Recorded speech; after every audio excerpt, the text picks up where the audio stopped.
Kilalanin natin ang totoong pagkatao ng matatag at matibay na may bahay ng dating Pangulong si Rodrigo Duterte. Si Cielito Hanilet Salvador Avancenia ay isang matapang, matatag at mapagmahal na babae. Isang haligi sa buhay ng dating Pangulong Rodrigo Duterte at isang huwarang ina sa kanilang anak na si Veronica Kitty Duterte.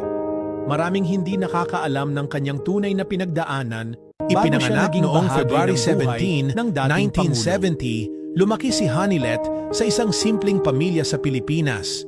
Bata pa lamang, taglay na niya ang kasipagan at determinasyon na siyang naging puhunan niya sa buhay. Hindi siya lumaking umaasa sa iba, bagkus pinatunayan niyang kaya niyang tumayo sa sarili niyang mga paa. Dahil sa kanyang pangarap na makatulong sa pamilya at magkaroon ng mas magandang kinabukasan, pinili niyang mag-aral ng nursing at kalaunan ay nagtrabaho sa Estados Unidos bilang isang nurse. 4 na taon siyang namalagi roon, nagsusumikap para sa kanyang kinabukasan. Ngunit sa kabila ng magandang buhay sa Amerika, pinili niyang bumalik sa Pilipinas, lalo na noong isinilang ang kanyang anak na si Kitty noong 2004. Hindi siya nagpaiwan sa anino ni Duterte, bagkus gumawa siya ng sarili niyang pangalan sa larangan ng negosyo.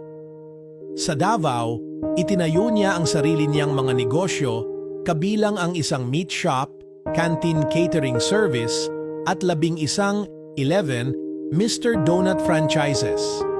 Sa ganitong paraan, ipinakita niyang hindi lang siya basta kabiyak ng isang makapangyarihang tao, isa rin siyang matagumpay na negosyante at matibay na babae na may sariling pangarap at kakayahan. Nakilala niya si Rodrigo Duterte noong 1988 matapos siyang sumali at manalo bilang first runner-up sa Mutya ng Davao.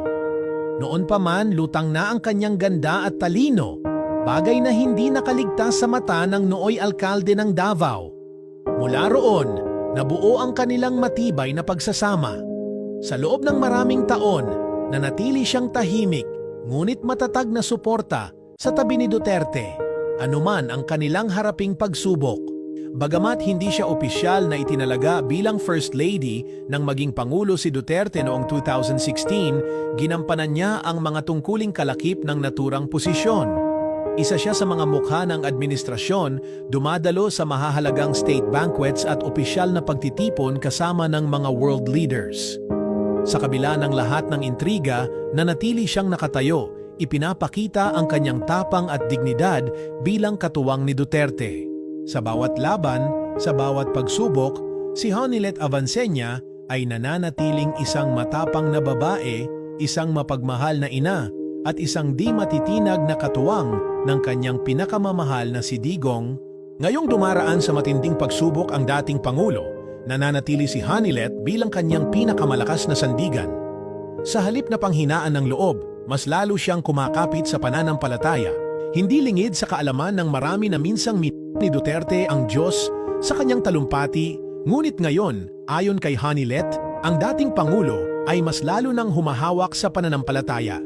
Hindi siya kailanman nawalan ng pag-asa na muling mayayakap nila si Duterte sa Davao, sa lugar kung saan nagsimula ang kanilang kwento.